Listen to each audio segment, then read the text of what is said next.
ষষ্ঠ শ্রেণীর প্রিয় শিক্ষার্থীরা, আজকে আমি তোমাদের সাথে আলোচনা করব অনুশীলনী 3.1 এর 6 নম্বর প্রশ্নটি নিয়ে।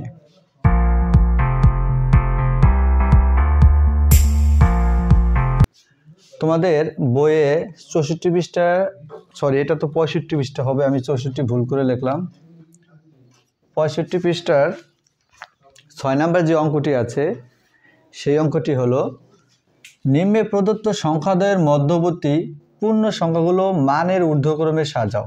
মানের ঊর্ধ্বক্রম মানে ছোট থেকে বড় সাজাতে হবে। তার আগে কী করতে হবে? নিম্নে প্রদত্ত সংখ্যাদ্বয়ের, এখানে দুইটা সংখ্যা, একটা 0 এবং -7, এই সংখ্যাদ্বয়ের মধ্যবর্তী পূর্ণ সংখ্যাগুলো তোমাকে বের করতে হবে। এজন্য আমরা কি করব? এজন্য আমরা প্রথমে একটা সংখ্যা রেখা আঁকবো। এটা কি আঁকবো? সংখ্যা রেখা। এখানে যদি 0 এবং -7 আছে, তাহলে এখানে বাম দিকে যাবে আমার, নাকি? তাহলে 0টা হবে এখানে। তাহলে 1 2 3 4 5 6 7, আমি -7 মানে 7 পর্যন্ত গেলাম। তাহলে হচ্ছে -1 -2 -3 -4 -5 -6 এবং -7, এটা সংখ্যা রেখা আমি আঁকলাম। সংখ্যা রেখা এঁকে 0 এবং -7 এটা সংখ্যা রেখায় বসালাম। এটা বুঝতে পারছো তোমরা? বসানোর পরে বলছে কি, 0 এবং -7 এর মধ্যবর্তী মানে মাঝে, এই 0 আর এই হচ্ছে -7, এই 0 এবং -7 এর মধ্যবর্তী যেই সংখ্যাগুলো আছে এগুলোকে আমার ছোট থেকে বড় সাজাতে হবে। এবার বুঝতে পারছি সবাই? তাহলে এখানে তোমরা লিখবা 0 এবং একটু কথা লিখে নিবা, -7 এর মধ্যবর্তী পূর্ণ সংখ্যাগুলো হলো। তাহলে দেখো তো এখানে কি কি আছে? এই যে 0 এবং -7 এর মাঝে যে পূর্ণ সংখ্যাটি আছে, এটি কি কি আছে? কি বুঝতে পারছো তোমরা? 0 এবং -7 বাদে এই দুইটা সংখ্যার মাঝে যেই সংখ্যাগুলো আছে এগুলো আমরা এখন তুলব।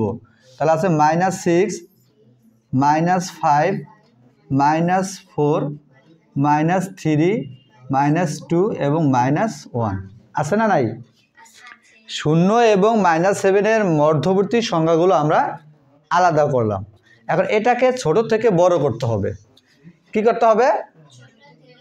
হ্যাঁ, তাহলে দেখো, সুতরাং মানের ঊর্ধ্বক্রমে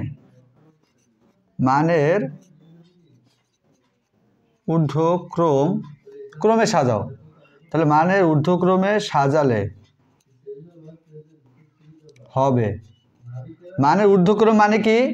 ছোট থেকে, মানের ঊর্ধ্বক্রম মানে কি? মানের ঊর্ধ্বক্রম মানে এখানে একটা রেফ হবে, এখানে একটা রেফ হবে। মানের ঊর্ধ্বক্রম মানে হলো ছোট থেকে বড়। আচ্ছা, এখানে সবচেয়ে ছোট কোনটা বলতে পারো তোমরা কেউ? সবচেয়ে ছোট -6। কেন সবচেয়ে -6 ছোট কেন? কারণ সংখ্যা রেখা যত বাম দিকে যাবে তত ছোট হবে। তাহলে এখানে সব বড় হচ্ছে 1, 1 এর চাইতে ছোট হচ্ছে -2, -2 এর চাইতে ছোট হচ্ছে -3, কারণ সংখ্যা রেখা যত বামে যাবে তত মান ছোট হবে, কমবে। ঠিক আছে? তাহলে এখানে সবচেয়ে ছোট কোনটা? তাহলে -6। হ্যাঁ, ধন্যবাদ তোমাকে। তাহলে পরে কি হবে? -5। আমরা প্রত্যেক চিহ্ন ব্যবহার করে ছোট থেকে বড় যাব। তারপরে কি আছে? -4, তারপরে -3, দাঁড়া একটু, তারপর -3, তারপর আছে -2, তারপরে আছে কি?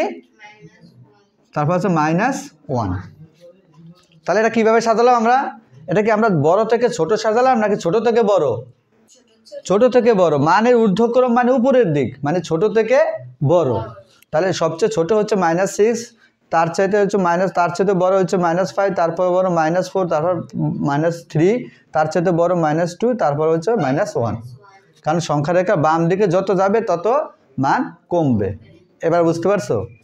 প্রিয় শিক্ষার্থীরা, ঠিক এইভাবে এই অঙ্কটার মতো বাকি অঙ্কগুলো তোমরা বুঝে করতে পারবে আশা করছি। ধন্যবাদ সবাইকে।